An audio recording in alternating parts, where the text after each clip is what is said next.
حسين المسلم بن الحجاج ابن مسلم القشيري النيسابوري رضي الله عنهما في صحيحهما اللذين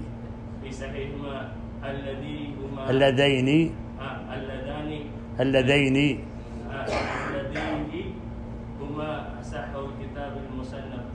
صح الكتب المصنفة. نعم أحسنت. هذا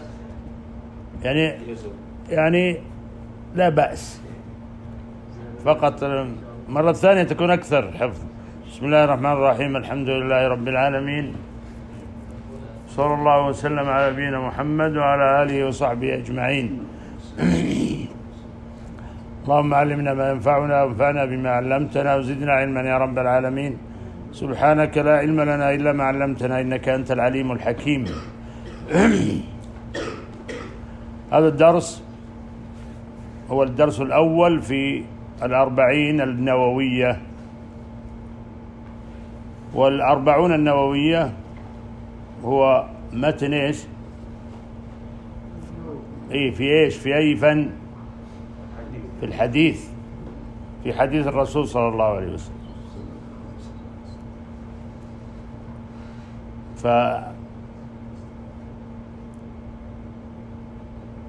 فحديث الرسول صلى الله عليه وسلم ينبغي أن يعتني به طالب العلم، وهو بعد كتاب الله عز وجل حفظا وفقها ومعرفة. فيكون طالب العلم أولا يهتم بحفظ الكتاب، حفظ الكتاب العزيز، وينبغي حفظ القرآن كاملا ويتقنه. هذا هو الذي ينبغي أن يكون عليه طالب العلم. ثم يحفظ من السنة، يحفظ من السنة من كلام الرسول صلى الله عليه وسلم. فهل يكون حفظه للسنة بعد حفظه للقرآن؟ لا بد أن يكمل حفظ القرآن ثم يحفظ السنة؟ لا يلزم من هذا، بل يحفظهما معا، ويبتدئ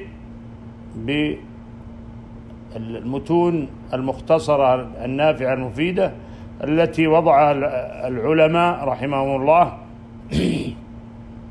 ليبتدئ بها الطالب في الحفظ. وهذا المتن، متن 40 النووية أو مجموع 40 النووية، هو مجموع مختصر نافع مفيد وضعه الإمام النووي رحمه الله. وينبغي لنا أن نعرف ترجمة هذا الإمام كما سبق معنا في الدرس العقيدة الأصول الثلاثة، وأن نعرف ترجمة الإمام المجدد محمد بن عبد الوهاب رحمه الله تعالى. هذه أمور يجب أن نعتني بها، فإن هذه من الأمور المهمة. فمعرفة العلماء رحمهم الله وتراجمهم مهمة مفيدة لطالب العلم، خاصة الكتب التي يحفظها ويكون يدرسها. فلا بد من معرفة المؤلف والترجمة له. فالإمام النووي رحمه الله وأبو زكريا محي الدين يحيى بن شرف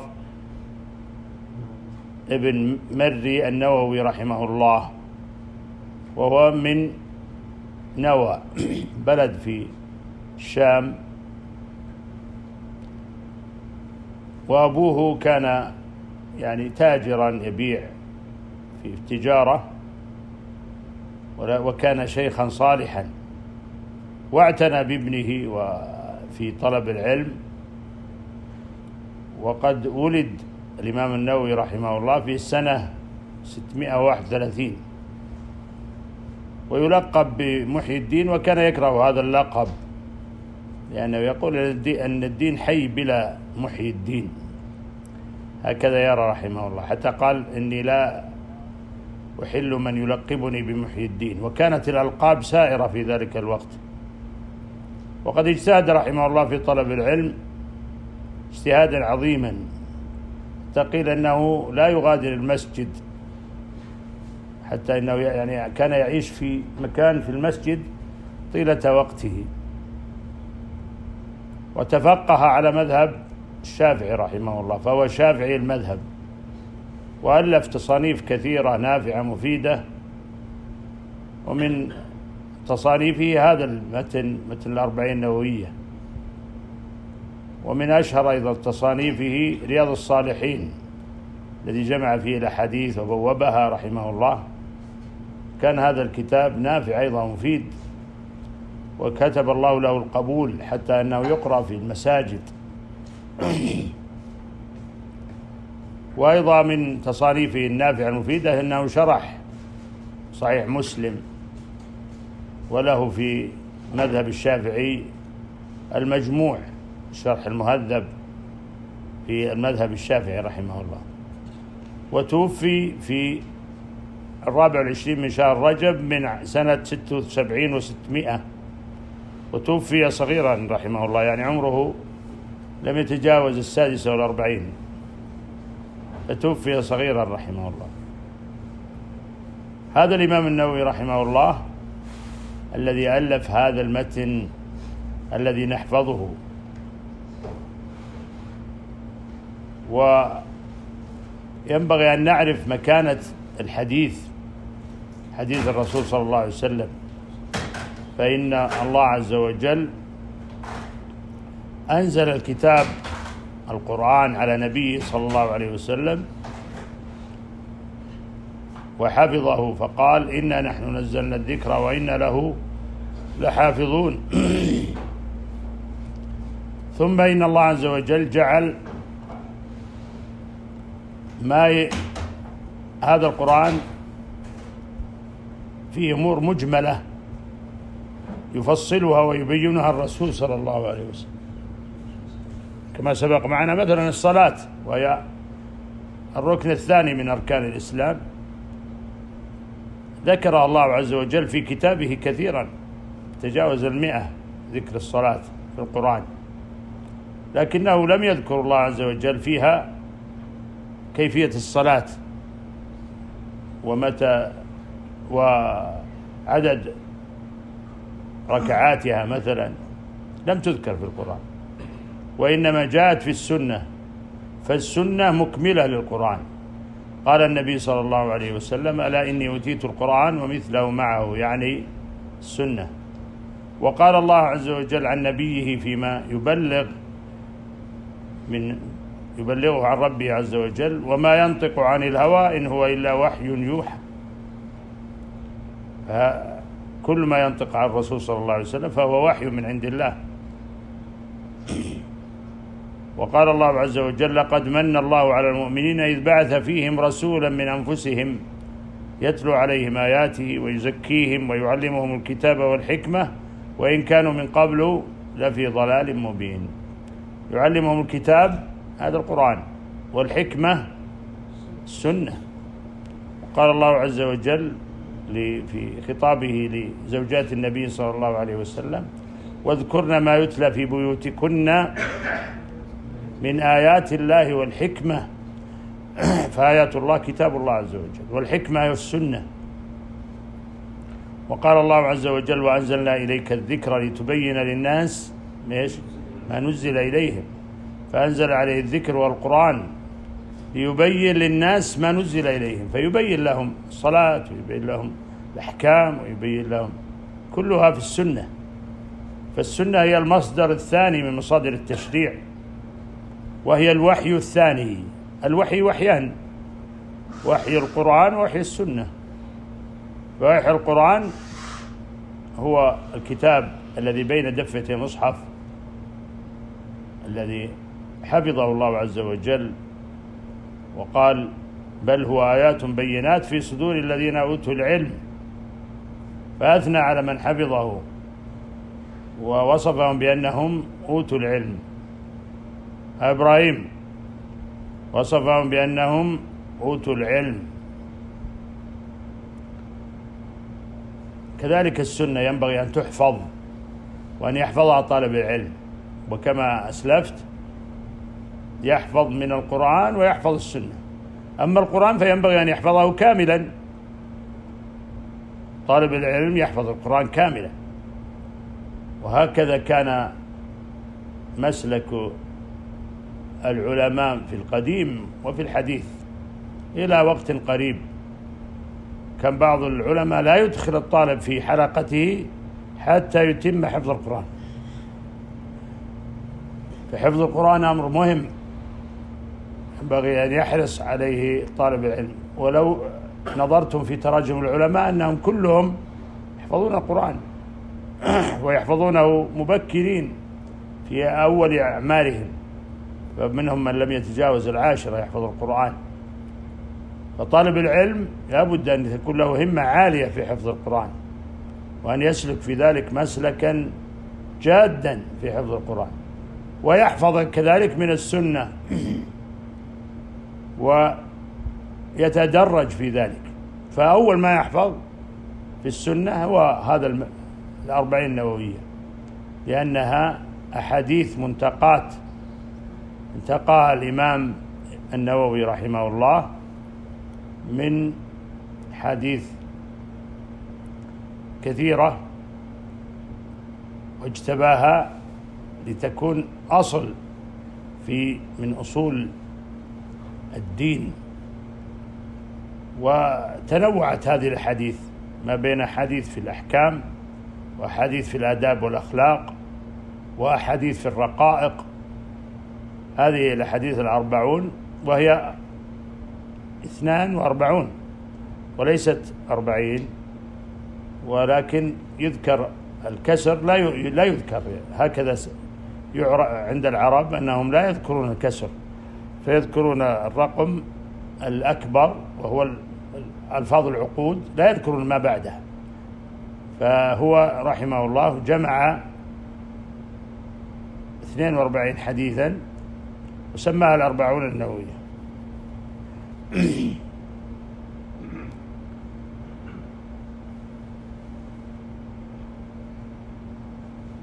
شيخ نعم. الزيادة اللي كانت ابن رجب الحنبلي صح ولا لا؟ ايوه، زاد عليها ابن رجب ابن حنبل رحمه الله 10 أحاديث حتى صارت 52 حديثا، لكن الأصل أنها 42 للإمام النووي رحمه الله. ولماذا اختار الإمام النووي رحمه الله 40 حديثا سماها 40؟ لأنه ورد الحديث عن النبي صلى الله عليه وسلم، يروى حديث: من حفظ على أمتي 40 حديثا من أمور دينها بعثه الله في زمرة العلماء أو في زمرة الفقهاء. ولكن هذا الحديث اتفق العلماء على ضعفه، فهو حديث ضعيف، وإن كان كل من ألف في 40، لأن الذين ألفوا في 40 كثير، ليس فقط الإمام النووي رحمه الله، كثير. لكن الإمام النووي رحمه الله هو أشهر من ألف، لأنه رحمه الله انتقى هذه الحديث انتقاء عجيبا. قد استفاد رحمه الله من العلماء السابقين، فإنه رحمه الله مما يذكر عنه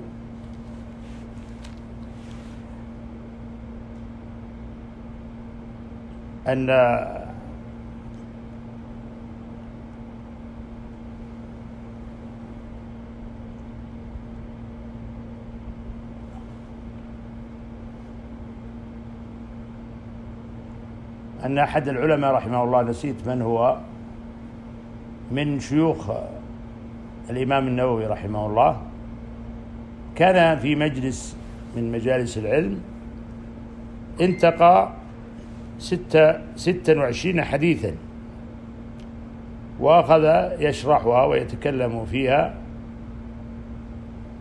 ثم إن الإمام النووي رحمه الله رأى أن هذه الأحاديث 26 يضاف إليها كم؟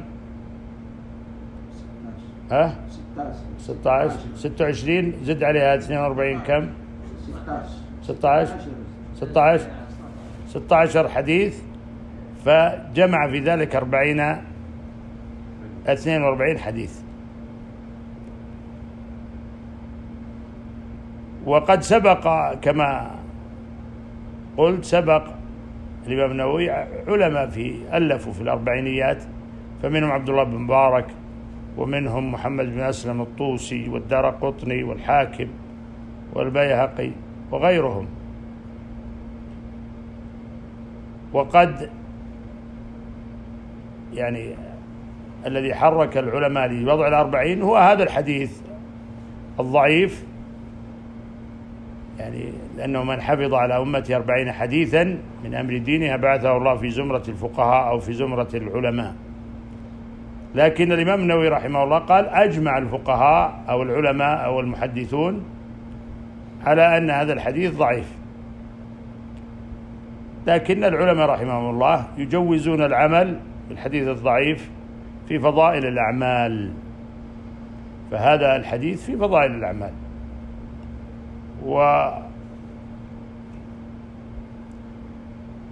والإمام أحمد رحمه الله يقول إذا جاء الحديث في الأحكام تشددنا، يعني لا بد أن يكون حديثا صحيحا ما يقبلون الحديث الضعيف. وإذا جاء في فضائل الأعمال تساهلنا، لأن فضائل الأعمال لا يترتب عليها حكم، أما الأحكام الشرعية فلا يقبل فيها إلا الحديث الصحيح ثابت عن النبي صلى الله عليه وسلم. لما كان هذا الأمر في فضائل الأعمال تساهل العلماء وتحركت هممهم أن يجمعوا أحاديث أربعينيات.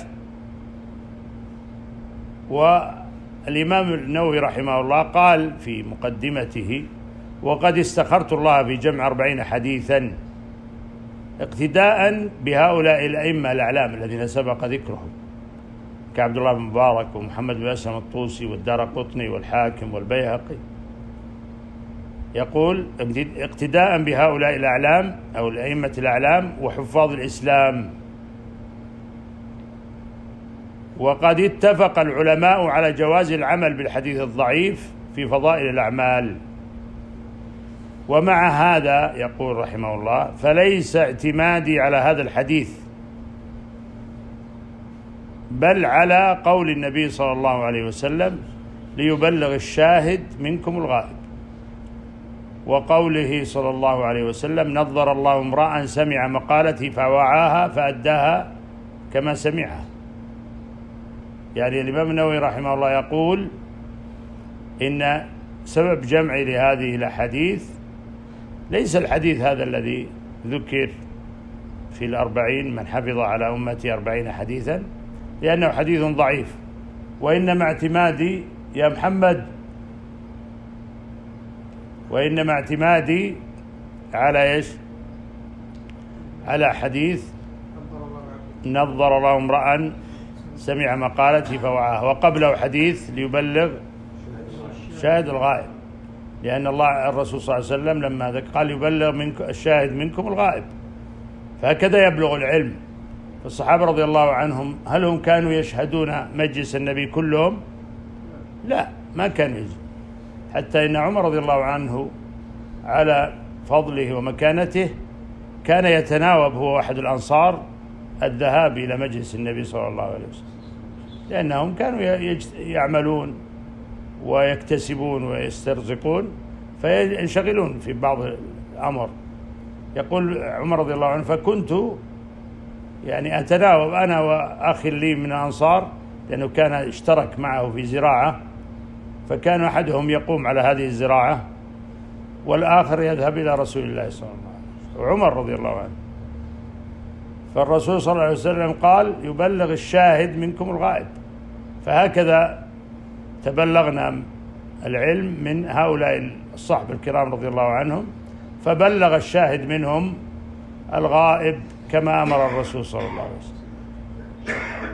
فيقول الإمام النووي ومع هذا فليس اعتمادي على هذا الحديث بل على قوله صلى الله عليه وسلم ليبلغ الشاهد منكم الغائب، وقوله صلى الله عليه وسلم نظر الله امرأ سمع مقالتي فوعاها فأداها كما سمع. نظر هذا إيش؟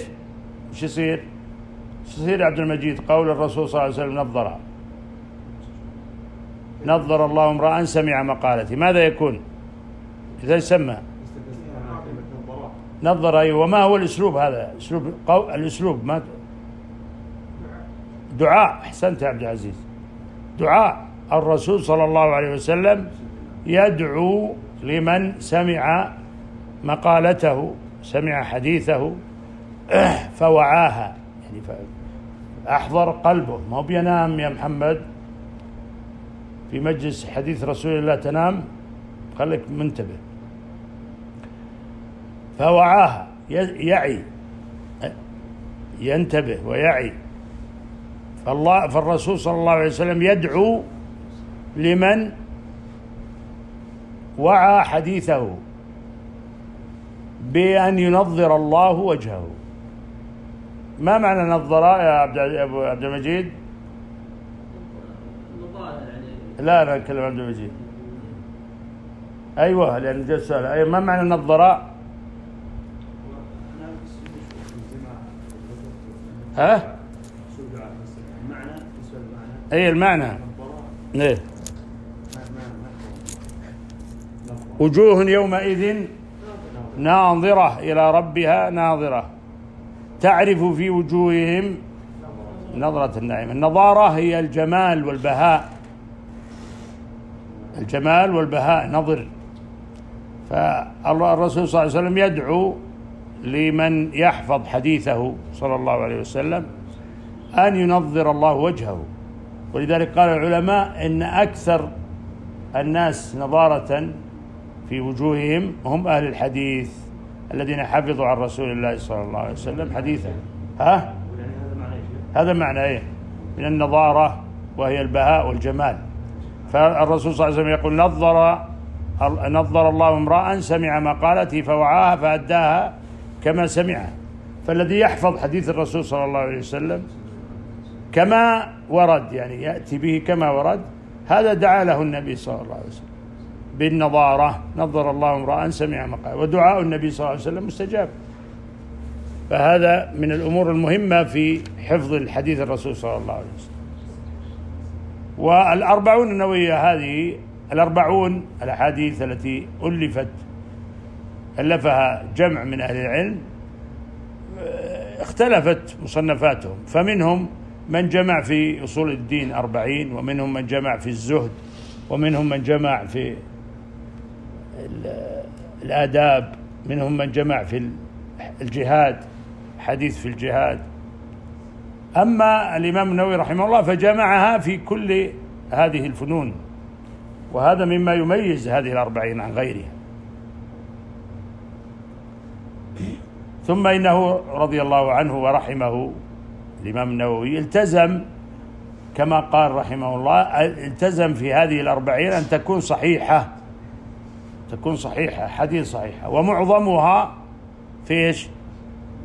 في الصحيحين، في صحيح البخاري ومسلم، الذي استهل الحديث الأول ولذلك أشار إلى قال رواه إمام المحدثين، يعني إشارة إلى أن الذي يتفق عليه إمام المحدثين إمام المحدثين الذي يروي إمام المحدثين هو أعلى شيء في الصحة. ويقول وذكرتها محذوفة الأسانيد. من يسأل يحفظ بالأسانيد؟ أنت ذكرها، يقول محذوفة الأسانيد لتكون أسهل على طالب العلم في الحفظ. يعني من حفظها بالإسناد هذا جيد، لكن هذا أسهل أن تحفظها بلا إسناد، محذوفة الأسانيد. نعم. فهذه 40 كلها صحيحة، ولا عبرة لمن شغب فيها وذكر أن فيها حديث ضعيفة، فهذا خطأ. فإن الإمام النووي رحمه الله إمام محدث، وهو من المحدثين، ويختار 40 حديثا أو 42 حديثا من كم؟ من آلاف الأحاديث. فلا بد أن يكون اختياره هذا اختيار يعني يستطيع أن يأتي بها كلها من إيش؟ من صحيح البخاري أو من الصحيحين، لا يصعب عليه أن يأتي ب 42 حديث من الصحيحين. لكن لماذا اختار أحاديث كثيرة رواه البخاري ومسلم وروى غيره؟ لأنه له هدف دقيق رحمه الله في جمع هذه الأحاديث، ولذلك كانت هذه 40 هي الأشهر من الأربعينيات التي ألفت قبله. يعني هو أتى متأخر ولكن سبق من قبله رحمه الله. وكما سبق أنها كانت فكرة يعني العلماء رحمهم الله يعني يستفيد بعضهم من بعض. الإمام البخاري رحمه الله كيف ألف الصحيح؟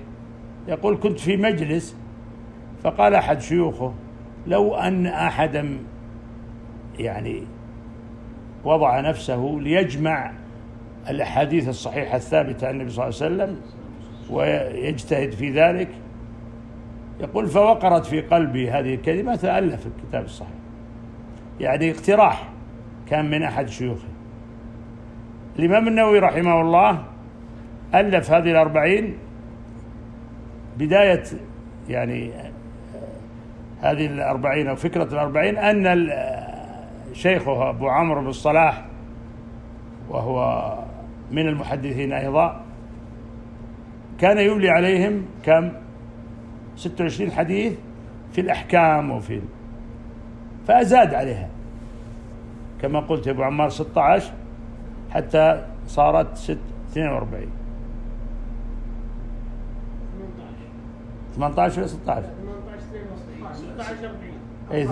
هي 18 لا 16 وقال 16 شيخه إيه؟ إمام النووي 16 حديثا لأن من 42 خلاص هي 42 16 إذن اكملها إلى 42 وسمى ال 40 يعني تقريبا كما.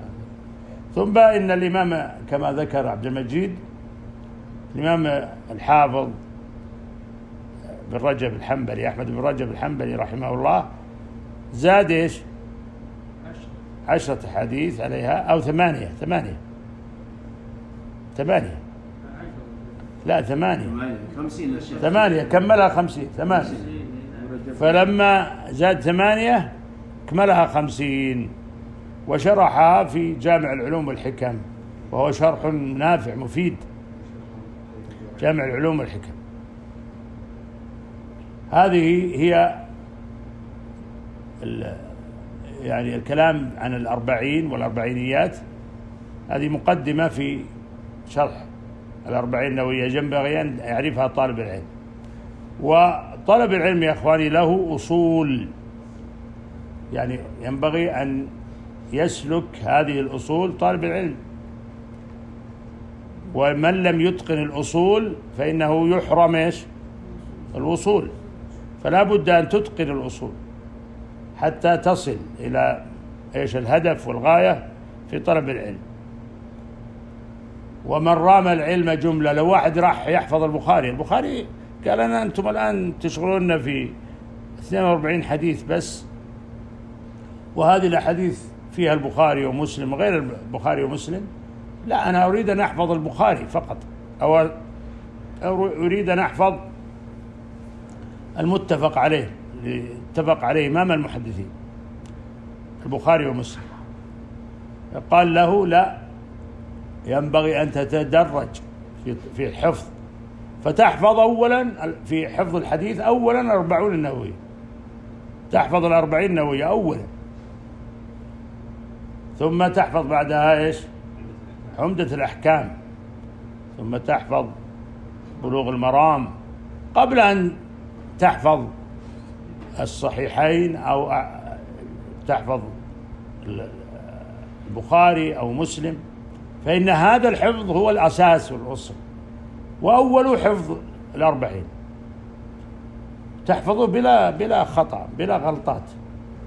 هو بالواحد يقول أنا، أو يأتي في نص الدرس يقول والله أنا ما حفظت نص الحديث، ثم يأتي يا أبو لابد يحفظ حفظ متقن. هي 40 حديث لازم تحفظها، فلا بد أن تسلك هذا مسلك في طلب العلم. ومن لم يتقن الأصول لم يحصل له الوصول. وقال العلماء من رام العلم جملة ذهب عنه ايش جملة. يعني ما تجي مو جميع تريد أن تأخذ العلم. ولذلك من الأمور اللي انتشرت في زمننا هذا هو الدورات العلمية المكثفة، وهي الحقيقة هي من أخذ العلم جملة، وهذا ما يحصل فيه الإتقان أبدا أبدا. بعد 3 أيام نحفظ 40 نووي ونشرب، أو يومين متن الأجرمية في كذا، ما يمكن. لا ما يصلح. طالب لابد أن يكون فيه كما سبق معنا في دروس ماضية أن العلم يحتاج طول زمان، يحتاج وقت. وقال العلماء ازدحام العلم في السمع مظلة للفهم. ازدحام العلم في السمع مظلة للفهم، أنك تأخذ كل شيء جميع هذا مظلة للفهم. لابد أن تكون خطوة خطوة. وقال الإمام الزهري رحمه الله من رام العلم جملة ذهب عنه جملة. هذا كلام جيد. من رام العلم جملة يعني من طلب العلم جملة، خذ جملة، فإنه يذهب عنه جملة ما يبقى. وإنما يطلب العلم على مر الأيام والليالي. وإنما يطلب العلم على مر الأيام والليالي. هكذا يكون العلم. فتحفظ حديث حديث، تحفظ 40 النووية وتأخذ وقت في حفظها وفي معرفة ما الأحكام فيها وشرحها. هكذا هو الذي يسلكه العلماء في القديم. أما ما يكون في هذه العصر الأخيرة الدورات المكثفة فهي عجيبة، لا يحصل فيها لطالب العلم الانتفاع التام، وإن كان يعني فيها خير وفيها يعني، لكن لا يعتمد طالب العلم عليها. يذهب يستفيد، لكنه ما يخرج من الدورة المكثفة كما يقال، يعني يستفيد منها استفادة مثل أن يأخذ في حفظ الأحاديث وفي حفظ مثلا 40 نووية مثلا سنة أو أقل أو أكثر. كيف تكون سنة تختصر في 3 أيام؟ ما يمكن. والعلم فيه صغار وكبار، فمن حيث إيش؟ باعتبار ماذا؟ إنه يكون فيه صغار وكبار. ها؟ إيه من حيث التدرج ولا الفهم. أما باعتبار أن العلم من الله عز وجل فليس فيه صغار ولا كبار. لكن من حيث التدرج والفهم انك تفهم الشيء، تبدأ بالسهل ثم تترقى، هكذا يكون في صغار وكبار. ولذلك سئل الإمام مالك رحمه الله عن مسألة فقال، أجاب السائل بقوله لا أدري لا أعلم. الإمام مالك إذا قال العلماء من إن طالب العلم والعالم إذا لم يعرف لا أدري ولا أعلم فإن يكون على مهلكة. لابد هل كل شيء يعلمه الإنسان؟ ما يمكن مهما بلغ في العلم. من لم يعرف لا أدري فقد أصيبت مقاتله. لابد أن يكون عندك شيء تعرفه وشيء ما تعرفه. فالعلم بحر ودائرة كبيرة، وكلما اتسعت دائرة المعلوم اتسعت دائرة المجهول. ها؟ نعم. فينبغي الإنسان أن يفهم هذه المسائل. الإمام مالك رحمه الله سئل عن مسألة فقال لا أدري، فقال السائل يعني كيف ما لا تدري؟ مسألة خفيفة قال للإمام مالك هذه مسألة خفيفة، فغضب الإمام مالك وقال ليس في العلم شيء خفيف. هذا باعتبار إيش؟ باعتبار أن هذا العلم كله من الله عز وجل، فليس فيه خفيف وليس فيه صغير، باعتبار أن العلم من عند الله عز وجل.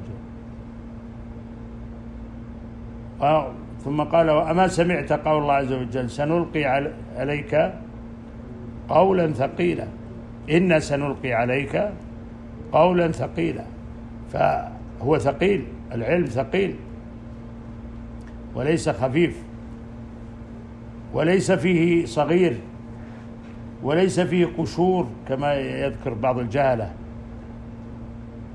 كله لب، العلم كله لب، ما فيه قشور، لكن فيه المسائل العلم وفيه صغار، مسائل صغار ومسائل كبار، فيبدأ بالصغار طلب العلم حتى يتدرج في طلب العلم، ولا يبدأ بالكبار فيغرق. الإنسان الذي يتعلم السباحة هل يسبح في البحر مباشرة ويذهب إلى العميق، أو يرى الساحل قليلا قليلا حتى يتعلم، ثم بعد ذلك يتقن السباحة ويدخل في العمق؟ واضح؟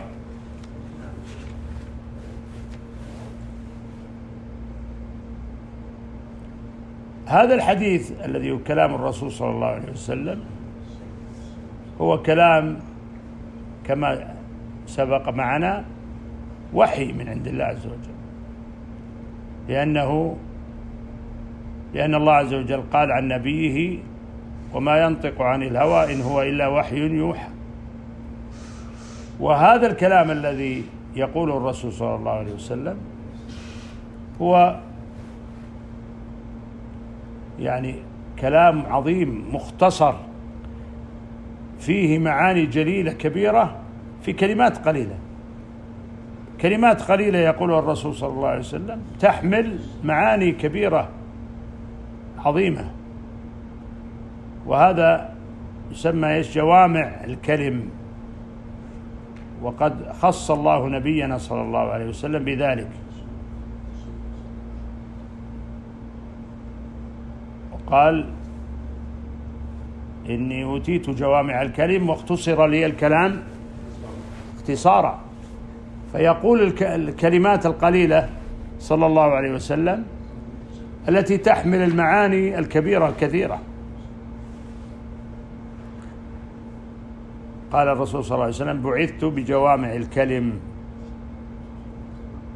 وقال الزهري رحمه الله في بيان هذا المعنى جوامع الكلم فيما بلغنا أن الله تعالى يجمع للنبي صلى الله عليه وسلم الأمور الكثيرة التي كانت تكتب في الكتب قبله في الأمر الواحد والأمرين ونحو ذلك. واضح؟ يعني حديث رسول الله صلى الله عليه وسلم فيه الاختصار والذي يحمل معاني جليلة، ولذلك سبحان الله كان العلماء رحمهم الله يعرفون الحديث أنه من كلام النبوة ومن كلام الرسول صلى الله عليه وسلم بمتنه فضلا عن إسناده، فلهم دراية دقيقة وعظيمة في المتن. وقد قيض الله لهذا الحديث أئمة منهم الإمام النووي رحمه الله وغيره من أئمة الحديث في أنهم يعرفون الصحيح من الضعيف ويفحصون حديث فحصا دقيقا، كانت لهم عناية شديدة في ذلك ومعرفة دقيقة، حتى إنهم شبهوا رحمهم الله ورضي عنهم بالذي يعمل في الذهب وفي بيع الذهب، هل تستطيع أن تغشه في قطعة ذهب؟ رجل خبير في بيع الذهب هل يستطيع أحد أن يأتي بذهب مموه يقول ما يستطيع على طول مباشرة يعرف أن هذا الذهب مغشوش. أما الذي لا يعرف هذه الأمور فقد ينطلي عليه ويحسب أن هذه القطعة ذهب وهي ليست ذهبا. فهم رحمهم الله مثل هؤلاء وأشد، فمباشرة من حين ينظرون في الحديث يعلمون أن هذا الحديث صحيح أو ضعيف، ولهم دراية دقيقة وشديدة رحمهم الله. فهكذا حفظ الله عز وجل بهم سنة الرسول صلى الله عليه وسلم، وحفظ السنة من حفظ القرآن. الرسول صلى الله عليه وسلم قال، الله عز وجل قال: إنا نحن نزلنا الذكر وإنا له لحافظون. هذا الإمام رحمه الله النووي هو من المحدثين كما أسلفت، وأيضا من على أي مذهب يا عزيز؟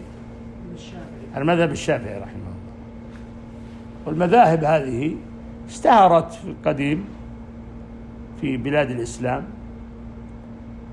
وما كان أصحاب المذاهب رحمهم الله يدعون إلى مذهب معين، وإنما طلبتهم والذين أخذوا عنهم العلم هم الذين تكونت بهم هذه المذاهب.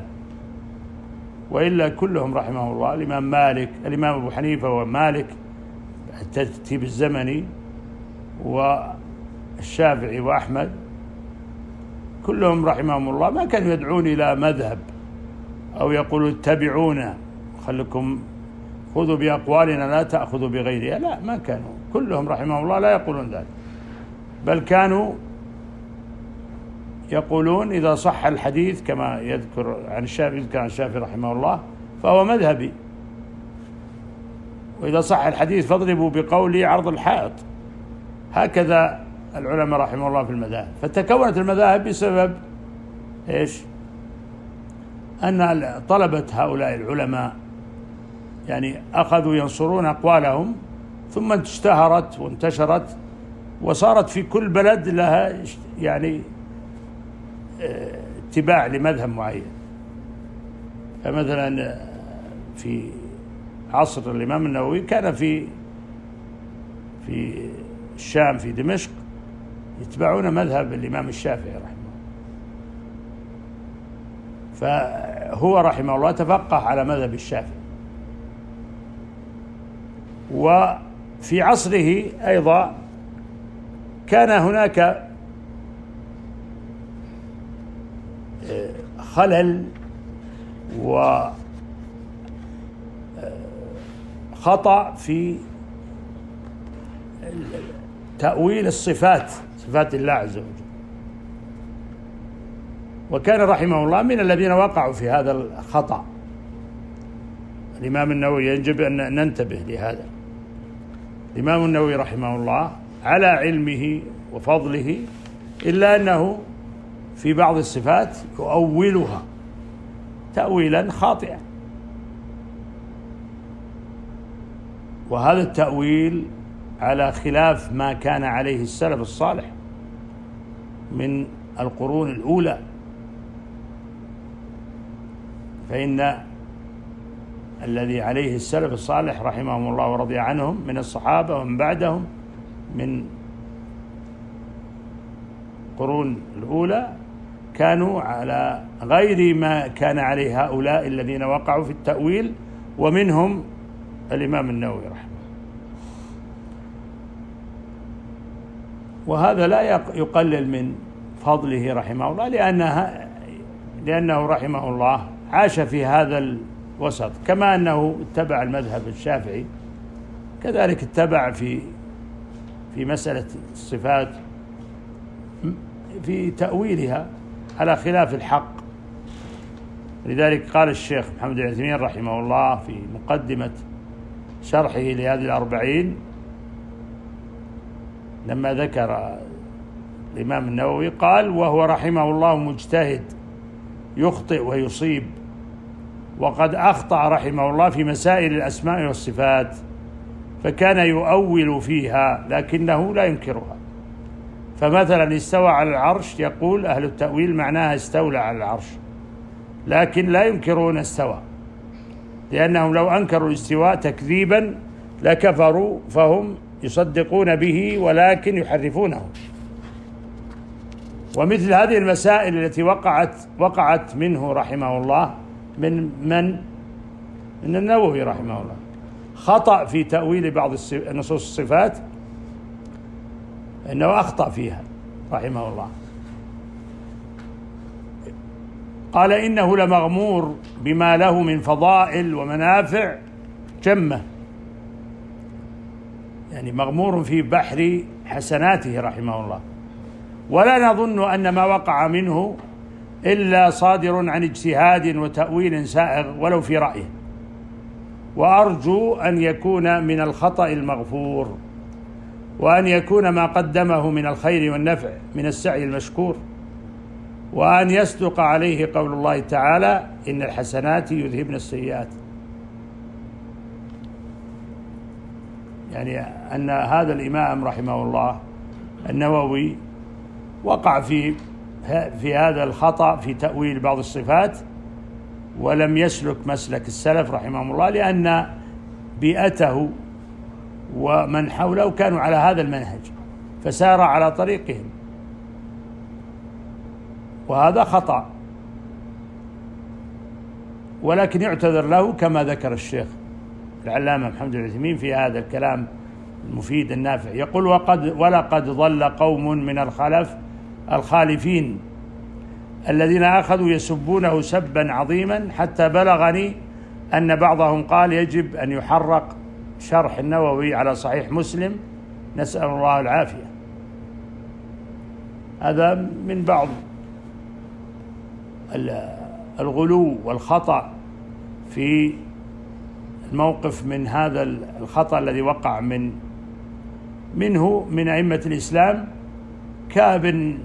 كالنووي رحمه الله، وابن حجر رحمه الله أيضا من العلماء الذين وقعوا في التأويل، لكن هو إمام علم وهدى ويستفاد منه ومن مصنفاته رحمه الله.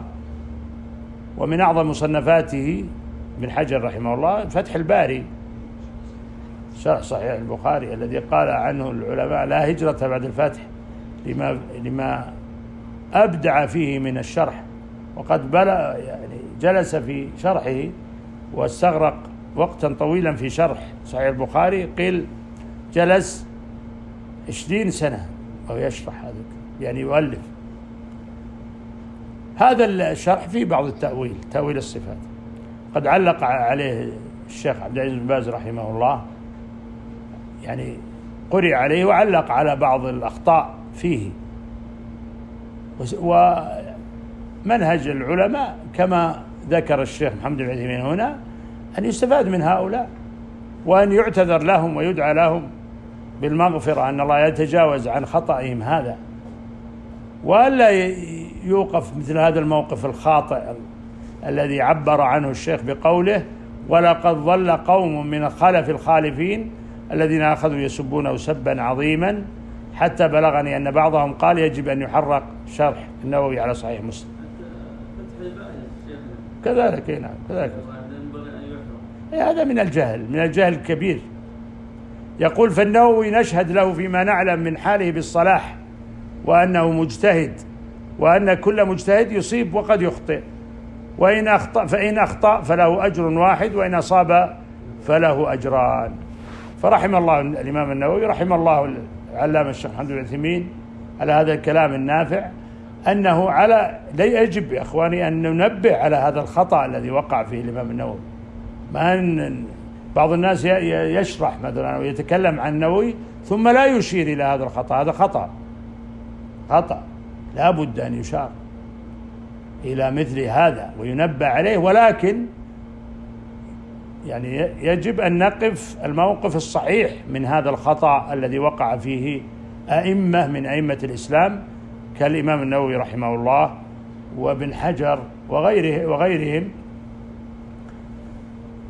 وأن ما يقع من الشطط من بعض طلبة العلم والذين أشار إليهم الشيخ في قوله ضل قوم من الخلف الخالفين، أن هذا خطأ ينكر على من فعله ومن دعا إليه، فنحفظ الأربعين النووية ونقرأ في شرح صحيح مسلم ونقرأ في شرح ابن حجر رحمه الله في فتح الباري.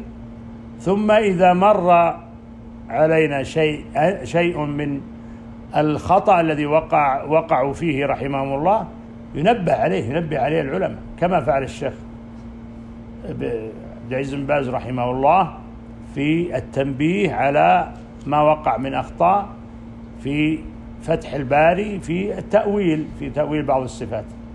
وهذا قليل جدا ليس كثيرا، قليل لا يذكر. كذلك في رياض الصالحين في بعض التراجم والأشياء التي قد يفهم منها التأويل في بعض تأويل الصفات، فينبغي أيضا ينبه عليها وألا تقرأ هكذا بلا تنبيه. وكثير من أئمة المساجد يقرأوها ولا ينتبه لها. طبعا هذه تحتاج إلى يعني تأمل وتدقيق، لكن هي في بحر هذا العلم المفيد النافع هذه المصنفات المفيدة النافعة هي نقطة ليست إلا قليلا من الأخطاء التي ذكرت وبينت ووضحها العلماء وجلاها العلماء.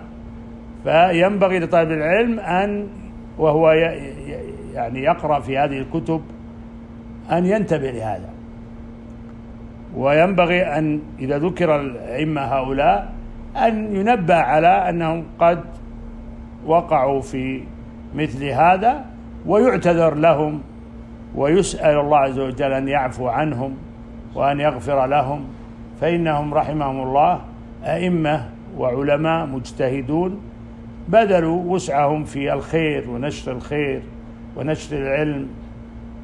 فنسأل الله أن يعفو عنا وعنهم وأن يكتب لهم الأجر فيما كتبوا وألفوا، والله أعلم، وصلى الله وسلم على نبينا محمد. هذه مقدمة ينبغي أن تكون في بداية درس الأربعين النووية، وأطلنا فيها قليلا حتى يعني نحيط بهذه الأربعين وما يعني ينبغي أن يفهمه الطالب في بداية درسه لهذه الأربعين. والله أعلم، وصلى الله وسلم على نبينا محمد. في سؤال؟ نعم.